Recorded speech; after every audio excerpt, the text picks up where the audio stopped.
खैरियत से होंगे। आज मैं आपका इंग्लिश ट्रेनर असद फारूक खान हाजिर हूँ नए लेक्चर के साथ, लेक्चर नंबर 1, लेक्चर नंबर 11। और कल हमने एक्टिव एंड पैसिव वॉइस का कॉन्सेप्ट जो है वो डिस्कस किया था लेक्चर नंबर 10 के अंदर। ठीक है, मैंने आपको उससे पहले सब्जेक्ट, वर्ब और ऑब्जेक्ट का कंसेप्ट भी क्लियर किया था लेक्चर नंबर 9 के अंदर। कल हमने एक्टिव टू पैसिव वॉइस का कॉन्सेप्ट जो है वो सारा डिस्कस किया था, और इसीलिए डिस्कस किया था कि आज का जो लेक्चर है या आने वाले जो लेक्चर्स हैं पैसिव वॉइस के हवाले से, वो अब आपको किसी किस्म की तकलीफ नहीं होगी, किसी किस्म की कंफ्यूजन नहीं होगी, क्योंकि अब आपको कॉन्सेप्ट जो है वो क्लियर है। ठीक है, तो अब हम ऐसा करेंगे कि टेंस वाइज इंशाल्लाह हम फार्मूला यूज करेंगे। ठीक है, और उसके बाद उसके पैसे वाइज बनाएंगे। तो यही फार्मूला है, यही स्ट्रक्चर है। चाहे फिक्रा जितना भी लेंथी हो, कोई इशू नहीं है।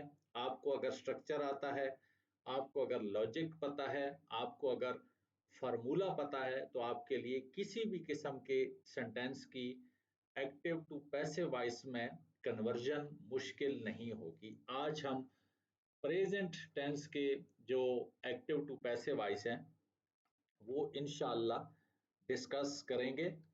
और सबसे पहले हमारे पास जो टेंस है वो प्रेजेंट इंडेफिनाइट है।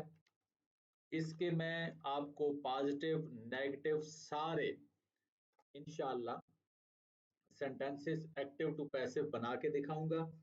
ठीक है, और वही कंसेप्ट यूज करूंगा जो मैंने आपको कल समझाया था। आपके लिए इंशाल्लाह किसी भी किस्म की कोई भी तकलीफ नहीं होने वाली, आपके लिए चीजें आसान होंगी। ठीक है, अच्छा, ये जो टेंस है प्रेजेंट इंडेफिनाइट टेंस, ठीक है, इसमें जो एक्टिव सेंटेंस होता है उसका फार्मूला आपको ऑलरेडी पता है। ठीक है, उसका फार्मूला मैं आपको दिखा देता हूं।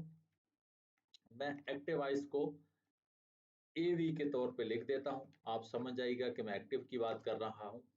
इसका एक्टिव फार्मूला हमारे पास क्या था ये आपको अच्छी तरह पता है। ठीक है, ये था हमारे पास सब्जेक्ट, उसके बाद हमारे पास क्या आता था, उसके बाद हमारे पास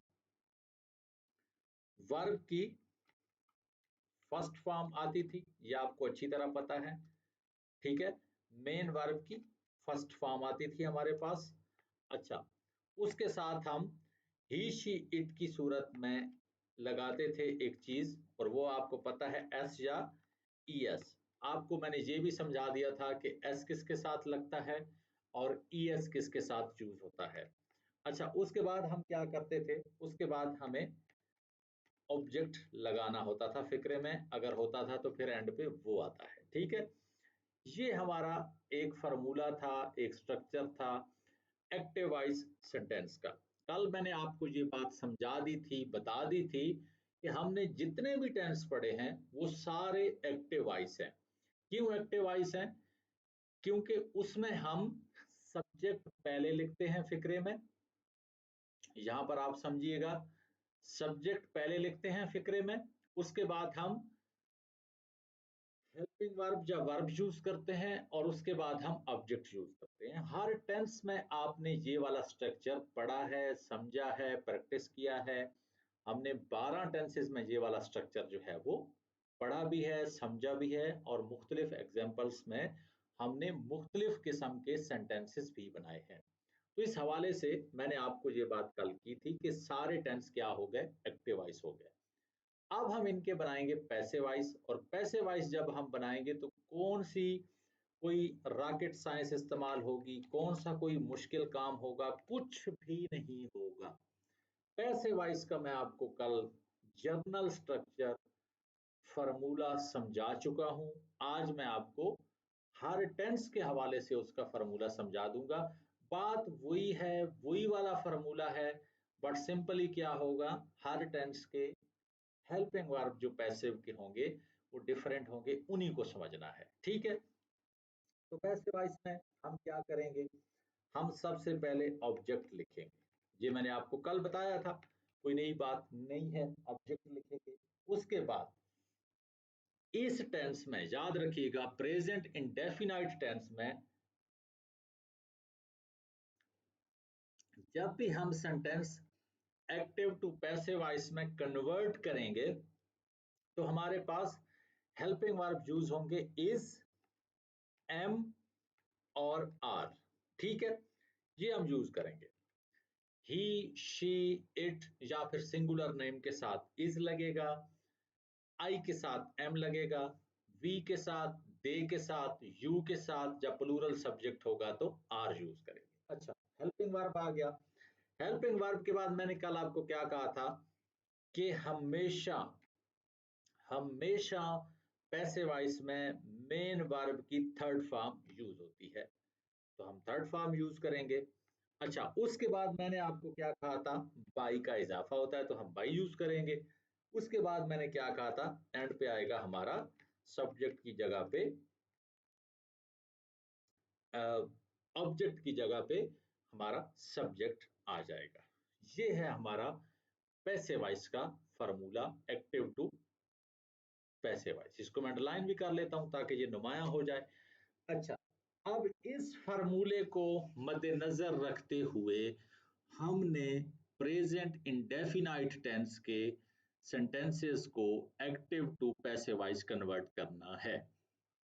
मैं एक सेंटेंस लेता हूं आपको समझाने के लिए, और उसको मैं नेगेटिव भी बनाऊंगा, पहले पॉजिटिव सेंटेंस बनाऊंगा, अफर्मेटिव सेंटेंस जो होता है उसका सवालिया भी बना के दिखाऊंगा, WH वाला भी बना के दिखाऊंगा।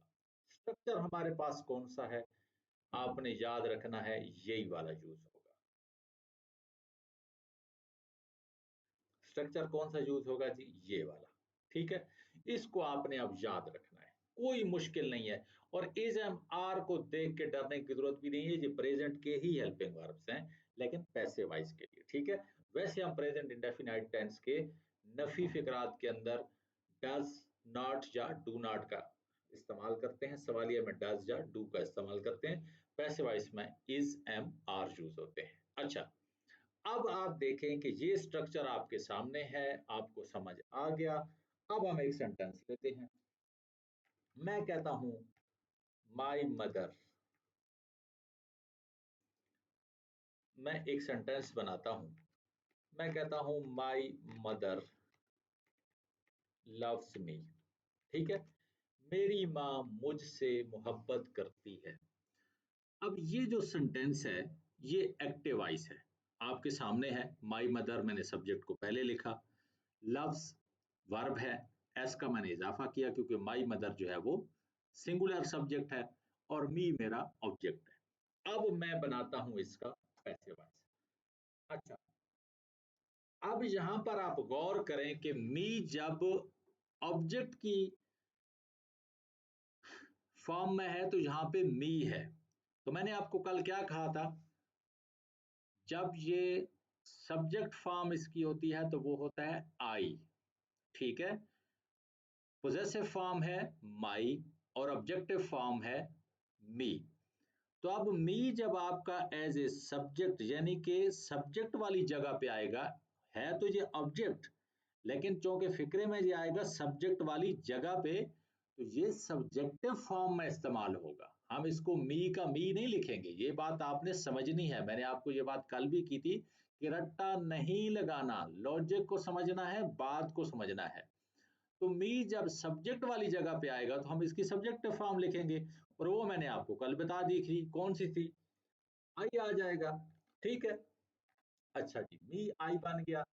कुछ भी मैंने नहीं किया, सिर्फ ऑब्जेक्ट को उठा के सब्जेक्ट वाली जगह पे रखा है, और जब सब्जेक्ट वाली जगह पे रखा है तो वो सब्जेक्टिव फॉर्म में इस्तेमाल होगा। है वही मी, लेकिन इसकी सब्जेक्टिव फॉर्म आई है। अच्छा जी, आई आ गया मेरा सबसे पहले। अब मैंने क्या कहा था, आई के साथ क्या लगेगा, एम लगेगा, तो मैं एम लगा देता हूं, आई एम। आगे मैंने लगानी है मेन वर्ब की थर्ड फॉर्म, तो लव की थर्ड फॉर्म कौन सी है, लव्ड, लव, लव्ड, लव्ड होता है तो लव्ड ला गया, I am loved.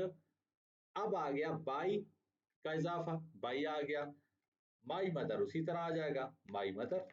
I am loved by my mother. अब देखो, 1 सेकंड टोटली लगा है, 1 सेकंड लगा और सेंटेंस हमारा एक्टिव से पैसिव हो गया। यही वाला फार्मूला हमने यूज किया, कोई रॉकेट साइंस नहीं है, कोई मुश्किल नहीं है, मैंने कुछ भी नहीं किया। मी को मैं उठा के ले आया हूं सब्जेक्ट वाली जगह पे, जैसे मैंने कहा कि ऑब्जेक्ट जो है वो पहले आएगा, तो मैंने जहां पे पहले कर दिया। एक्टिव वॉइस में क्या था, एक्टिव वॉइस में सब्जेक्ट पहले था, इसमें ऑब्जेक्ट पहले हो गया।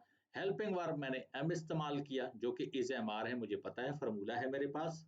ठीक है, बाई का इजाफा मैंने किया, और माई मदर जो यहाँ पे एक्टिव वॉइस में पहले इस्तेमाल हो रहा था सब्जेक्ट, वो अब एंड पे आ गया। तो मैंने कल भी ये कंसेप्ट आपको समझाया था कि एक्टिव वॉइस में सब्जेक्ट हीरो होता है, सब्जेक्ट की बात हम पहले करते हैं, काम करने वाले की बात पहले करते हैं, या जिसका जिक्र हो रहा होता है उसकी बात हम पहले करते हैं।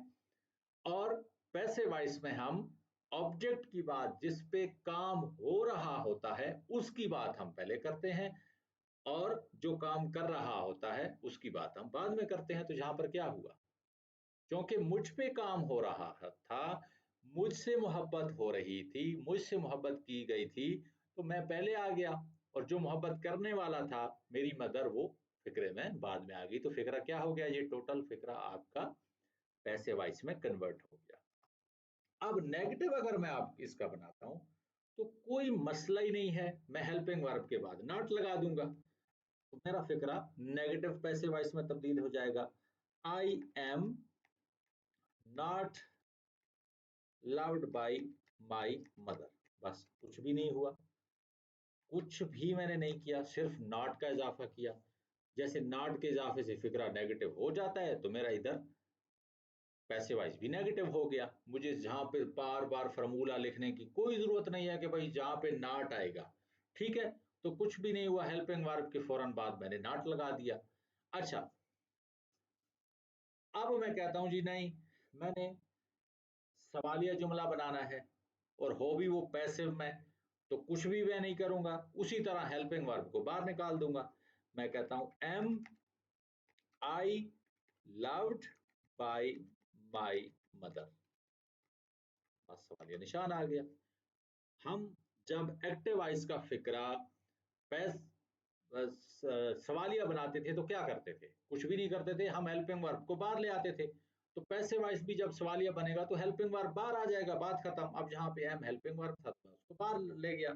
अच्छा, अब मैं कहता हूं मेरे पास डब्ल्यू एच फैमिली वाला एक जुमला है, जिसमें मैं कहता हूं कि मैं कहता हूं मैं हाउ भी यूज कर सकता हूं, वाई भी यूज कर सकता हूं। Why am sorry why am I loved by my mother. मैंने कल कहा था ना कि जब डब्ल्यू एच फैमिली होगी तो उस वर्ड को हमने कोई छेड़ना ही नहीं है, वो सबसे फिर पहले आएगा।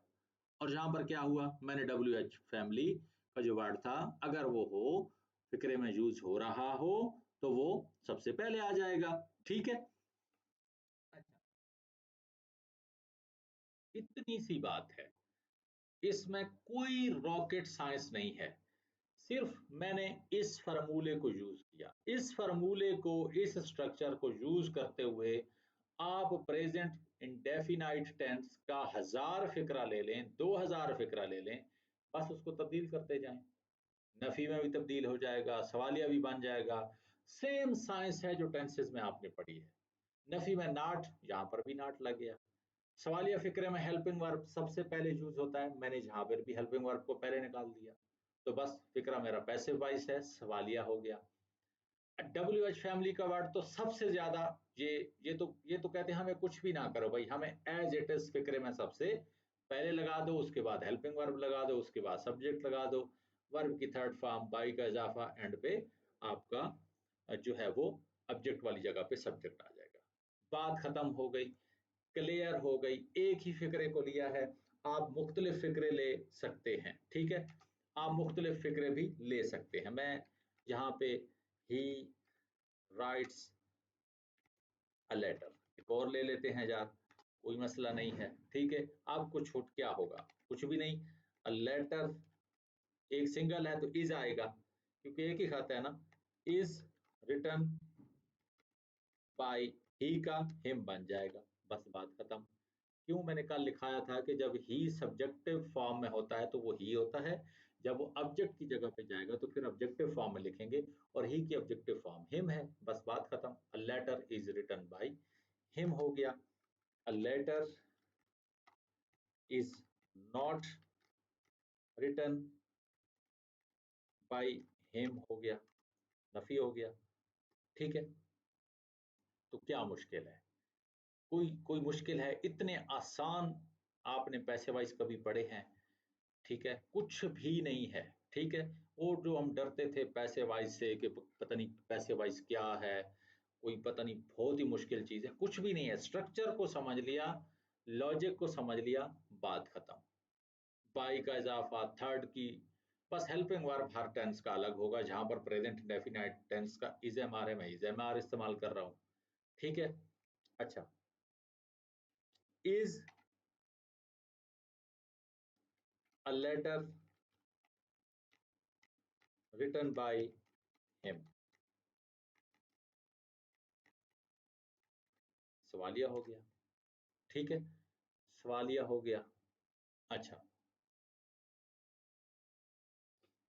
व्हेन आप लगा दें, डब्ल्यू एच फैमिली ले आए, why when is a letter written by him, सवालिया फिक्रा ला गया, बात खत्म हो गई। तो जहां पर फिक्रे मैंने नफी भी बनाए, डब्ल्यू एच फैमिली वाले भी बनाए, कुछ भी नहीं किया, सिर्फ इस स्ट्रक्चर को याद रखना है। और ये स्ट्रक्चर आप सारा ऑलरेडी पढ़ चुके हैं, हर टेंस का आप पढ़ चुके हैं, नफी का, सवालिया का, डब्ल्यू एच फैमिली, सब कुछ पढ़ चुके हैं आप, ठीक है। अच्छा, अब हम लेते हैं दूसरा टेंस। दूसरा टेंस कौन सा है, वो हम लेते हैं, वो है आपके पास, थोड़ा सा मैं इसको बड़ा कर देता हूं। दूसरा टेंस हमारे पास है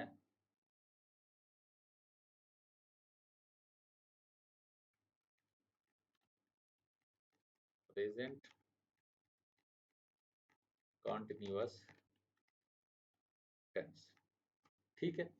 हमारे पास प्रेजेंट कॉन्टिन्यूअस टेंस है। अच्छा, प्रेजेंट कॉन्टिन्यूअस टेंस को भी देख लेते हैं, इसमें कौन सा कोई इसमें कोई नई चीज होगी, वही बात होगी, ठीक है। उसी तरह का स्ट्रक्चर यूज होगा, उसी तरह का हमने इसमें भी जो है वो फार्मूला यूज करना है। इसका एक्टिव फार्मूला आपको पहले से पता है, आपने पढ़ा हुआ है, आपने पढ़ा हुआ है, आपके लिए वो मसला नहीं है, ठीक है। वो कौन सा था, वो फिर मैंने आपको कहा था ना, जब आप पैसे वाइज पढ़ेंगे तो आपके सारे टेंस एक दफा फिर खुद ब खुद रिवाइज हो जाएंगे। तो इसका फार्मूला आपके पास क्या था, आपको अच्छी तरह पता है इसका फार्मूला क्या था। आपके पास सब्जेक्ट पहले होता था, ठीक है, उसके बाद आप इज एम आर इस्तेमाल करते थे ना, इज एम आर इस्तेमाल करते थे आप। अच्छा, ये इसका एक्टिव फार्मूला है, और is am are present indefinite tense के पैसिव वॉइस के हेल्पिंग वर्ब्स हैं। अच्छा, इज एम आर आप इस्तेमाल करते थे, उसके बाद हम क्या करते थे, मेन वर्ब की फर्स्ट फॉर्म इस्तेमाल करते थे, साथ हम आई एन जी का इजाफा करते थे। ऐसे ही था ना हमारे पास कॉन्टिन्यूअस टेंस में, कोई मसला है इसमें, आई एन जी का इजाफा करते थे, कॉन्टिन्यूअस सारी में आई एन जी इजाफा होता है आई फर्स्ट फॉर्म के साथ। उसके साथ हमारे पास क्या होता था, एंड पे ऑब्जेक्ट होता था। ये हमारे एक्टिव वॉइस के फॉर्मूला है प्रेजेंट कॉन्टिन्यूअस टेंस का। अच्छा, अब पैसे वाइज का फॉर्मूला क्या हो जाएगा, पैसे वाइज का फॉर्मूला कोई नई बात तो नहीं है, हमें वो भी इंशाल्लाह देख लेते हैं भाई कौन सा हो जाएगा, ठीक है। उसमें भी हम देख लेते हैं कि कौन सा हो जाएगा। पैसे वाइज में क्या होगा, सबसे पहले ऑब्जेक्ट आ जाएगा, ठीक है। ऑब्जेक्ट के बाद इस टेंस के जो हेल्पिंग वर्ब्स हैं वो क्या हैं?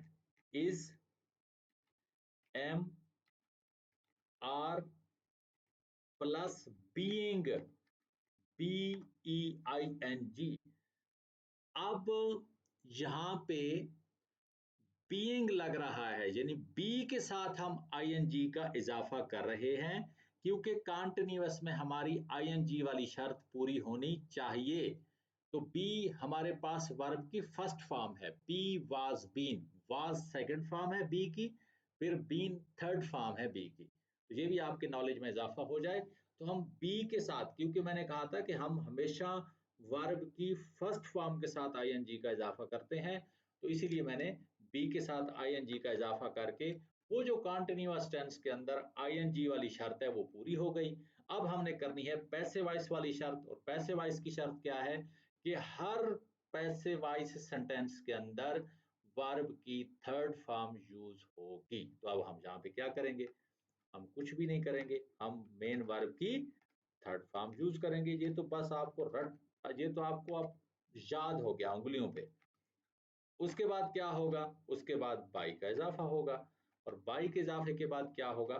हमारे पास सब्जेक्ट आएगा एंड में, क्योंकि ऑब्जेक्ट हम एक्टिव वॉइस में पहले लगाते हैं, सब्जेक्ट लगाते हैं। पैसिव वॉइस में हम ऑब्जेक्ट पहले लगाते हैं, सब्जेक्ट को एंड पे लगाते हैं। इतनी सी बात है। अब हम इस टेंस का कोई भी सेंटेंस ले लें, हमारे लिए वो पैसिव वॉइस में कन्वर्ट करना गप होगा। यहाँ पर ही, शी, इट के साथ या सिंगुलर नेम के साथ इज लगेगा, आई के साथ am, they, we, plural subject के साथ आर लगेगा, यू के साथ भी आर लगेगा, ठीक है। अच्छा, अब मैं कहता हूं असद इज टीचिंग इंग्लिश।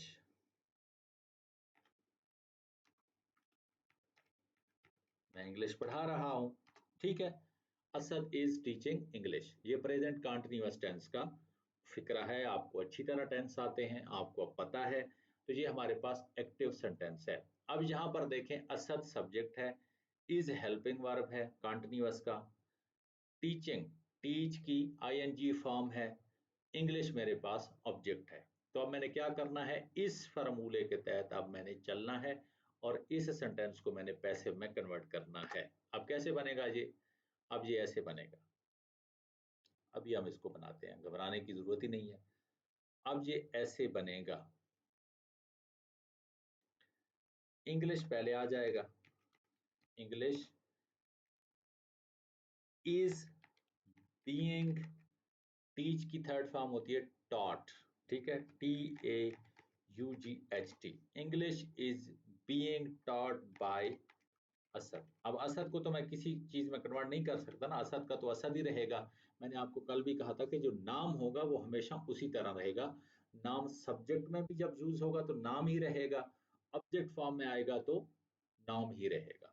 तो अब यहाँ पर आप देखें, जहाँ पे असद पहले था एक्टिव वॉइस में, जहाँ पे असद एंड पे है, क्योंकि पैसिव वॉइस में सब्जेक्ट एंड पे लिखा जाता है।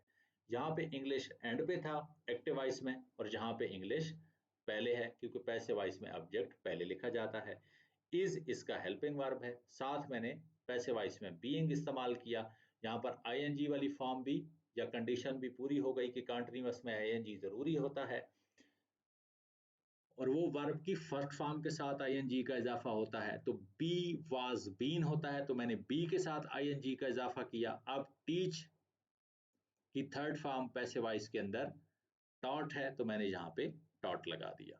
English is being taught by Asad.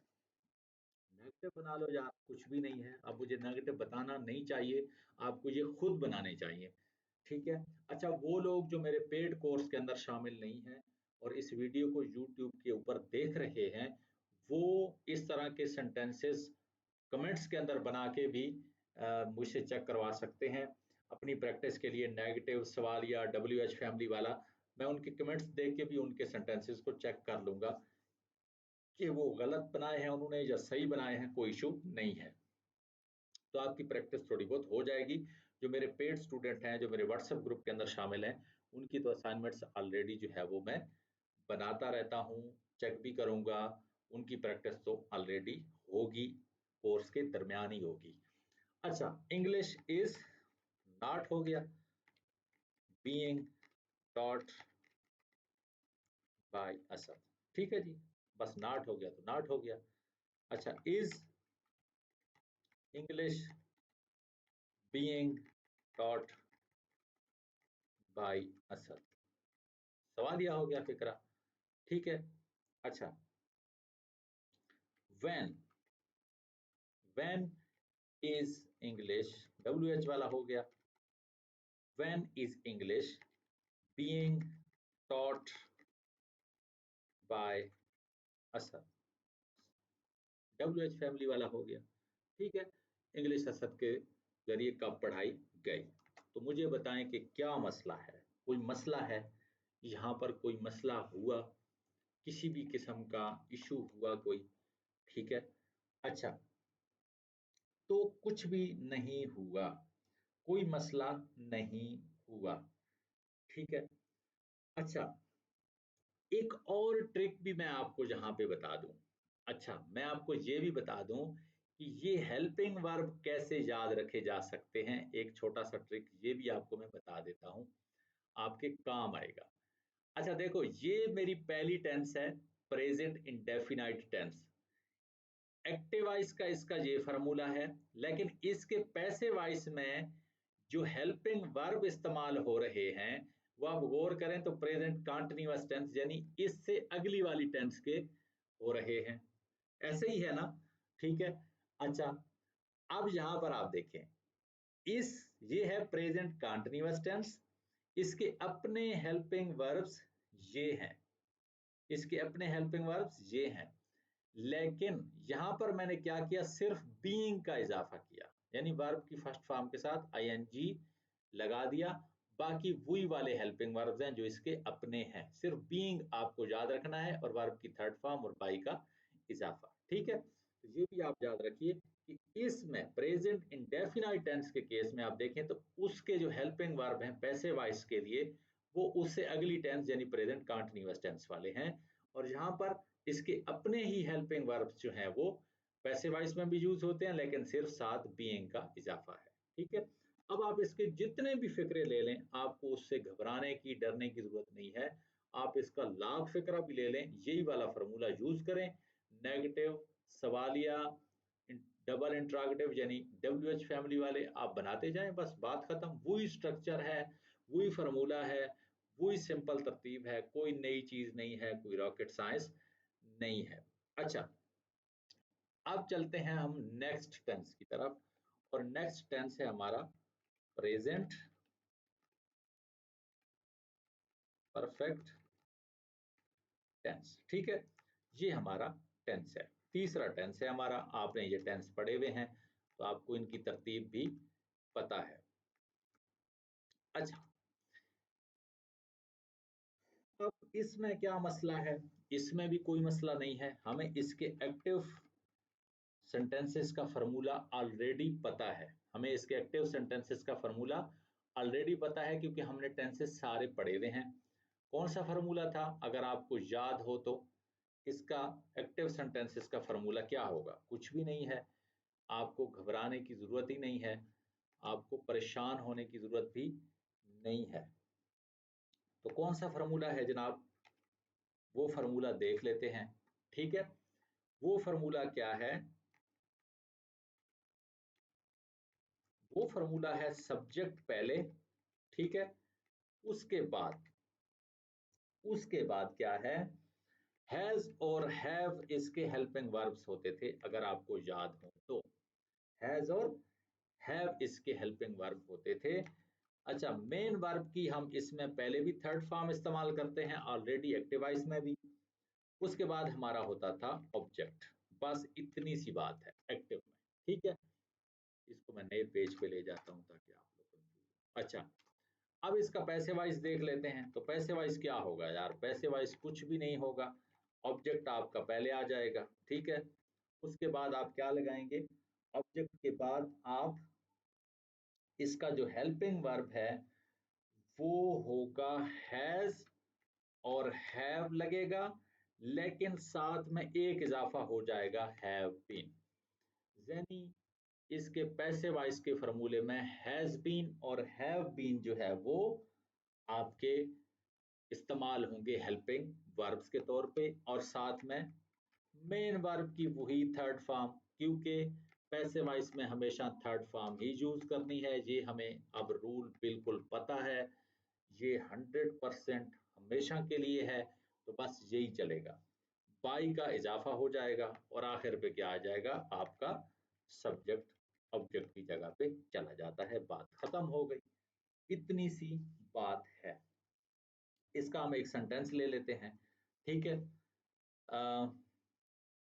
मैं कहता हूं कि हैज असद हैज, अच्छा इसको मैं थोड़ा सा हाईलाइट कर दूं ताकि आपको पता चले ये पैसिव वॉइस का। असद हैज बीन आपको पता है ही शी इट के साथ या सिंगुलर सब्जेक्ट के साथ हैज लगता है, तो उसी के साथ हमने हैज बीन भी इस्तेमाल करना है। बाकी सब के साथ हैव बीन इस्तेमाल होता है। आई हैव बीन, क्योंकि फर्स्ट पर्सन प्रोनाउन है तो आई हैव बीन। आई भी सिंगुलर है, लेकिन हम उसके साथ हैज इसलिए इस्तेमाल नहीं करते क्योंकि थर्ड पर्सन सिंगुलर के साथ हैज बीन इस्तेमाल होता है। आई इज है सिंगुलर लेकिन फर्स्ट पर्सन प्रोनाउन है, इसलिए हम उसके साथ हैव बीन इस्तेमाल करते हैं या हैव इस्तेमाल करते हैं। Asad has been completed the course. ठीक है जी, ये मेरे पास एक्टिव सेंटेंस है, ये मेरे पास प्रेजेंट परफेक्ट टेंस का एक्टिव सेंटेंस है, एक्टिव जुमला है। अब मैं इसको पैसिव वॉइस में कन्वर्ट करूंगा, ठीक है। और पैसिव वॉइस में कन्वर्ट करूंगा तो क्या हो जाएगा, दी कोर्स पहले आ जाएगा, क्योंकि हमारे पास सब्जेक्ट क्या है, दी कोर्स है। दी कोर्स हमारे पास सब्जेक्ट है। द कोर्स, इसमें बीन नहीं आएगा, असद हैज कंप्लीटेड आएगा, ठीक है। क्योंकि अब पैसिव है तो अब पैसिव में मैं लिखूंगा been. The course has been, ठीक है। दरम्यान में मैं यार पॉजिटिव हटा देता हूं। The course has been, third form आएगी वही पैसिव वॉइस वाली, कंप्लीटेड बाय असद। बस इतनी सी बात है। The course has been completed by Asad. The course has not been completed by Asad. Not हो गया, ठीक है। अच्छा, नेगेटिव बन गया, ठीक है। हैज, हैज बार आ जाएगा सवालिया में। Has the course been, has the course been, अब सब्जेक्ट के बाद आएगा बीन, हैज और बीन टूट गया, ठीक है। Has the course been completed by Asad, सवालिया जुमला आ गया, ठीक है। WH वाला ले लेते हैं। When has the course been completed by Asad. मुझे बताएं क्या मसला है, इसी फॉर्मूले को हमने अप्लाई किया, कुछ भी नहीं किया। देखें सारे टेंस, चाहे प्रेजेंट इंडेफिनाइट टेंस हो, प्रेजेंट कंटीन्यूअस टेंस हो या फिर प्रेजेंट परफेक्ट टेंस हो, क्या हुआ, मैंने सारे के अंदर एक ही यही वाला फार्मूला इस्तेमाल कर रहा हूं, लेकिन हर टेंस के पैसिव वॉइस के हेल्पिंग वर्ब जो हैं वो डिफरेंट है। बाकी कुछ भी नहीं है, वही बाई है, वही थर्ड फॉर्म है। ये चीजें मैंने कल भी आपको समझाई है, आज मैं एक एक टेंस का भी आपको करके दिखा रहा हूँ। यहाँ पर मैं आपके 10 जुमले भी आपको बना के दिखा सकता हूँ, लेकिन कोई फायदा नहीं है। उसकी इंशाल्लाह आपकी मेगा असाइनमेंट्स होंगी, आपकी अपनी प्रैक्टिस हो जाएगी, तो आपको किसी भी किस्म का इशू नहीं होगा। मैं यहाँ पे 100 जुमला भी अगर बनाऊं तो मैंने क्या करना है, मैंने इसी फार्मूले को इस्तेमाल करना है पैसिव वॉइस के लिए। मैं 1000 जुमला भी बनाऊं तो मैंने इसी फार्मूले को इस्तेमाल करना है पैसिव वॉइस के लिए, ठीक है। तुम खाम में मैं वीडियो क्यों इतनी लंबी करूं, जब आपको कंसेप्ट ही समझ आ गया, आपको सारा लॉजिक ही समझ आ गया, आपको फार्मूला ही समझ आ गया, रट्टे की तो इसमें कोई बात ही नहीं है, रटने वाली तो मैंने बात करनी नहीं है, ना हमें ज़रूरत है रट्टे की। वो तो रट्टा मार लगाते थे हाई स्कूल में, कॉलेज में, वो क्योंकि रट्टे के बेस पे ही हमें टीचर पढ़ाया करता था, वो हमें लॉजिक समझाता ही नहीं था। अब तो हम पढ़ रहे हैं लॉजिक के साथ, अब हम रट्टा लगाएंगे नहीं, और जब रट्टा नहीं लगाएंगे तो हम लॉजिक को समझेंगे, और जब लॉजिक समझेंगे तो हमें अंग्रेजी इसी तरह आसान लगेगी जैसे आप लोगों को लगती है।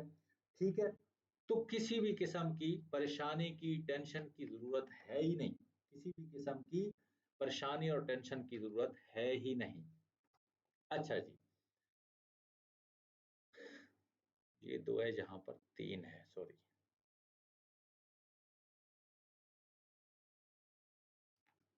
3 हो गया, ठीक है। अब अब है हमारे पास चौथा टेंस, और चौथा टेंस हमारे पास कौन सा है? प्रेजेंट परफेक्ट कंटिन्यूअस टेंस, ये हमारे पास है चौथा टेंस। ठीक है, इसके हम देख लेते हैं, और इसका हमें अच्छी तरह पता है, आपको अच्छी तरह पता है कि इस टेंस के पैसे वाइज नहीं होते। मैंने आपको बताया था, नो पैसे वाइज, इसके पैसे वाइज नहीं बनते, तो इससे आपकी वैसे ही जान छूट गई। लिखा मैं इसलिए रही हूं ताकि आपको याद रह जाए कि इस टेंस के पैसे वाइज नहीं बनते। इसी तरह पास्ट परफेक्ट कंटीन्यूअस टेंस के भी पैसे वाइज नहीं बनते। इसी तरह फ्यूचर परफेक्ट कंटीन्यूअस टेंस के भी पैसे वाइज नहीं बनते। इसी तरह फ्यूचर कंटीन्यूअस टेंस के भी पैसे वाइज नहीं बनते। तो बस 4 टेंसेस के पैसे वाइज आज कंप्लीट हो गए। मुझे बताएं, कोई सवाल हो, कोई कंफ्यूजन हो, कोई मसला हो? आपको मैंने सारी चीजें बता दी हैं। 9वें लेक्चर में मैंने आपको सब्जेक्ट इसीलिए समझाया था, वर्ब इसीलिए समझाया था, ऑब्जेक्ट इसीलिए समझाया था, फिक्रे की तरतीब इसीलिए समझाई थी। फिर कल फिर लेक्चर नंबर 10 में पैसे वाइज का कंसेप्ट दोबारा तफसील से इसीलिए समझाया था कि जब हम टेंसेस के अंदर आएंगे एक्टिव से पैसे बनाने में, तो आपको ये सारी चीजें मजाक लगेंगी, गप लगेंगी, आसान लगेंगी। आपके लिए इंग्लिश कोई मसला रहेगी ही नहीं, और इंशाल्लाह मुझे उम्मीद है कि अब ऐसा ही हुआ होगा। आपको पैसे वाइज बिल्कुल मजाक लग रहे होंगे, बिल्कुल गप लग रहे होंगे, क्योंकि कोई इशू है ही नहीं। हमने सारा लॉजिक समझ लिया, हमने सारी गेम समझ ली, हमें सारा पता है सब्जेक्ट। ठीक है, ऑब्जेक्ट की जगह पे चला जाता है, ऑब्जेक्ट सब्जेक्ट की जगह पे चला जाता है। ठीक है, हेल्पिंग वर्ब के बाद हमेशा वर्ब की थर्ड फॉर्म इस्तेमाल करनी है हमने पैसे वाइज में, बाई का इजाफा होता है। और क्या है, नॉट और सवालिया और नफी सवालिया और डब्ल्यू एच फैमिली वाला तो ऑलरेडी हमें जो टेंस में है वही तरतीब है इसकी। वो तो हमेशा कहता है मुझे फिक्रे में डब्ल्यू एच फैमिली वाला जो वर्ड है वो सबसे पहले यूज होता है, बस हर तरह यही होता है। वो कहता है मुझे एज इट इज भाई सबसे पहले लगा दो, उसके बाद हेल्पिंग वर्ब, उसके बाद सब्जेक्ट, उसके बाद अगर बीन है तो इस तरह उसको तोड़ के तो फिर आगे जाके फिक्रा मुकम्मल हो जाता है। तो देखिए कहाँ पर कितना भी आप मुश्किल फिक्रा ले आए, ये तो मैं आपको सिंपल इसलिए थोड़े से समझा रहा हूँ क्योंकि अभी आपको लंबे सेंटेंसेस में मैं डालना नहीं चाहता, क्योंकि अभी हमने पार्ट्स ऑफ स्पीच को बड़े डिटेल्ड एनालिसिस के साथ पढ़ना है, बड़े डिटेल्ड कंसेप्ट के साथ पढ़ना है। तो फिर आपको वो दरमियान वाली चीज़ों की भी समझ आएगी कि ये टू है, ये क्यों आया है, एडजेक्टिव क्यों आया है, यहाँ पे एडवर्ब क्यों आया है, तो वो सारी चीजें आपको फिर वहां पे क्लियर होंगी। तो फिक्रा जितना भी लंबा होगा, फॉर्मूला पैसे वाइज का यही है, कॉन्सेप्ट यही है, बस कंसेप्ट को आपने याद रखना है। ठीक है, आई होप कि आपको समझ आएगी। मिलेंगे इंशाल्लाह कल लेक्चर नंबर 12 के साथ, और कल इंशाल्लाह परफेक्ट टेंस और फ्यूचर टेंस के सारे पैसे वाइज खत्म करेंगे, और इंशाल्लाह परसों पैसे वाइसेस के एडवांस कंसेप्ट्स को खत्म करके इंशाल्लाह हम आगे नए मॉड्यूल की तरफ फिर बढ़ेंगे। तब तक जुड़े रहिए, चैनल को सब्सक्राइब जरूर कर लें प्लीज, चैनल को शेयर करें, इस वीडियो को शेयर करें अपने दोस्तों में, अपने फैमिली के साथ, फ्रेंड्स के साथ, यूनिवर्सिटी, कॉलेज, हाई स्कूल के तलबा और तलबात के साथ, ताकि ये इल्म फैले। ये आपकी वजह से अगर किसी ने सीखना स्टार्ट कर दिया, आपकी वजह से अगर किसी के लिए आसान हो गई अंग्रेजी। बहुत से लोग होते हैं ट्यूशन नहीं पढ़ सकते, उनके पास पैसे नहीं होते, अच्छी एकेडमीज के साथ वो खुद को एनरोल नहीं कर सकते, तो उनके लिए ये बहुत बड़ी अपॉर्चुनिटीज़ है। आप लोगों का चैनल है, ठीक है? आप इसको सब्सक्राइब भी करें, इन वीडियोज़ को आगे शेयर भी कर सकते हैं, ताकि कोई आपके एक क्लिक की वजह से सीख सके, तो आप भी दुआएँ लें, मैं भी दुआएँ लूँ और ये इल्म जो है, ये नूर जो है, जो रोशनी जो है, वो फैलती रहे। आपकी कोऑपरेशन का शुक्रिया, आपकी सपोर्ट का शुक्रिया। आई होप कि आप लोग इस चीज़ को हमेशा सपोर्ट करेंगे, हमेशा आगे फैलाएँगे और बहुत से लोग जो आपसे जुड़े हैं, स्टूडेंट्स हैं, वो अंग्रेज़ी सीखना चाहते हैं, अंग्रेज़ी अच्छी बोलना चाहते हैं, क्योंकि इस चैनल पे हम आगे स्पोकन स्टार्ट करेंगे, वोकैब्युलरी स्टार्ट करेंगे, जदीद तरीन इंग्लिश इंशाल्लाह जितनी भी इंग्लिश मुझे आती है या मैं आगे मज़ीद सीखूँगा, वो सारी आपको सिखाई जाएगी और आप सीखेंगे। इस चैनल से जुड़े लोग सीखेंगे, मेरे कोर्स से जुड़े लोग सीखेंगे। English will not be a problem for you in the future इंशाल्लाह और इससे आपके लिए बहुत सी अपॉर्च्युनिटीज़ भी क्रिएट होंगी। थैंक यू सो मच, जज़ाकल्लाह।